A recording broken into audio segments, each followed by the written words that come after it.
चलिए देखा जाए क्वेश्चन नंबर 60 फ्रॉम एक्सरसाइज 19.8 क्या दिया गया था, इंटीग्रेट करने के लिए बोला गया था integration of sine two x divided by लिखा हुआ था आपका sine to the power 4x plus लिखा गया था cos two the power 4x dx। सो इसे कैसे इंटीग्रेट किया जाए, चलिए देखिए। तब आप इंटीग्रेट करने के लिए एक ये रिलेशन याद रखो कि dx अपॉन अगर 1 प्लस एक्स स्क्वायर होता है तो इसका इंटीग्रेशन लिखा जाता है tan इनवर्स ऑफ x। मतलब हमको इस फॉर्मेट में कन्वर्ट करना होगा।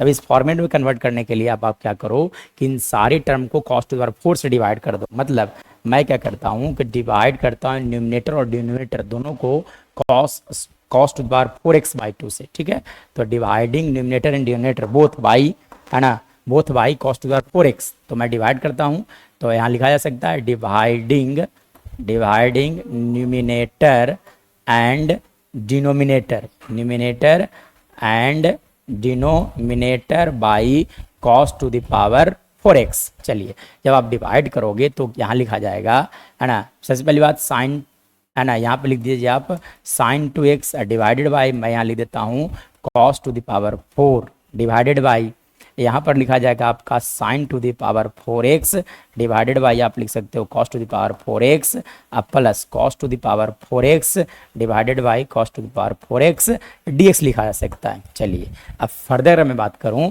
तो देखिए sine two A equal to होता है 2 sin a into cos a divided by, अब देखिए cos के पावर 4 को आप लिख सकते हो cos x into cos square x into मैं लिख देता हूँ यहाँ पे cos x dx लिख दिया है, सॉरी इस तरह से लिखा जाए, है ना, cos x इंटू लिख दिया जाए cos square x dx। cos to power 4 को मैंने लिख दिया cos x into cos to power 2 लिख दिया। ठीक है, अब देखिए यहाँ पर अगर हमें फर्दर अगर बात किया जाएगा तो देखिए, है ना, sine by cos that is tan ईयर, यहाँ से लिखा जा सकता है, आप लिख सकते हो tan to the power 4x cos to power 4 by cos to power 4 that is 1 year.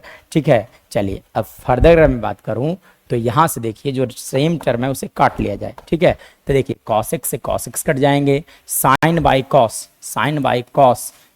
Cos लिखा जा सकता है 2 tan x। देखिए साइन बाई कॉस, ये देखिए साइन बाई कॉस 10 हो गए हैं, और 1 बाई कॉस को आप लिख सकते हो sec square x divided by, है ना, 1 प्लस आप लिख दो इस तरह से tan टू द पावर 4 लिखा हुआ था, उससे आप समझ लो tan स्क्वायर एक्स का होल स्क्वायर dx लिखा गया था। चलिए अब ये 100% इंटीग्रेबल फॉर्म में आ चुका है।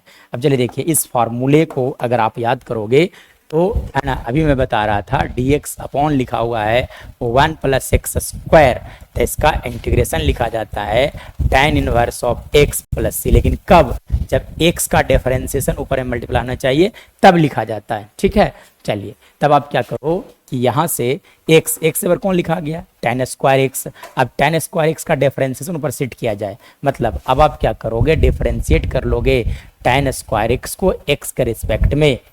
तो देखिए tan स्क्वायर के लिए लिखा जा सकता है DC 2 tan x, और फिर tan x के लिए लिख सकते हैं आप सेक स्क्वायर x। मतलब ओवरऑल में बात करूंगा तो इस फंक्शन का डिफरेंशिएशन ऑलरेडी ऊपर सेट है, तो इसलिए लिखा जा सकता है formula 1 by 1 plus x square के फॉर्मूला पर आ गए हैं, यानी कि हमारा आंसर होगा tan इनवर्स ऑफ x, मतलब tan inverse of tan square of x plus c is our right answer.